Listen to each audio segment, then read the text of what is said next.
Hello everyone, এখন চারদিকে দেখতে পাচ্ছি ইউটিউব ফেসবুক যেখানেই যাই না কেন দেখতে পাচ্ছি সবাই মিলে বসে বসে আম মাখা খাচ্ছে।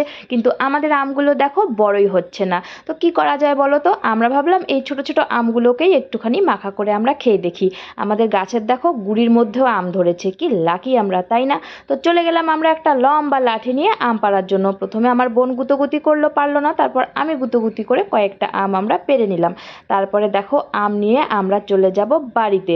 এটা আমাদের আম গাছ, হচ্ছে ছোট্ট একটা আম গাছ, তো সেই গাছেই কয়েকটা আম ধরেছে, বেশি ধরেনি।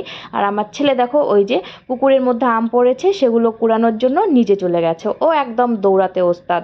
তো এই যে এখানে সব আম আমরা জড়ো করেছি, আর এই যে এখানে এও আম খাওয়ার জন্য চলে এসেছে, এই দেখো। তো ও তো খেতে পারবে না, সাথে আমিও খেতে পারবো না, কারণ এত টক আমার খাওয়া ঠিক হবে না। সেই জন্য আমি শুধু ভিডিও করছি আর দেখছি। তো এই যে বোন এখানে দেখো আমগুলো তোমাদেরকে একটুখানি দেখিয়ে দিল, লোভ ধরিয়ে দিল, তারপর কাটা শুরু করে দিয়েছে। আর আমার ভয়েস দেওয়ার সময় কিন্তু জিভে জল চলে এসেছে।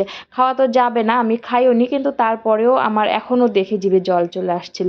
তো এখানে বোন একদম সুন্দর সুন্দর করে কেটে নিচ্ছে, আর আমার ছেলে একটু ট্রাই করে দেখে বলছে যে কি টক, আর এর খাওয়া যাবে না, এও ওই যে লোভ দিচ্ছে।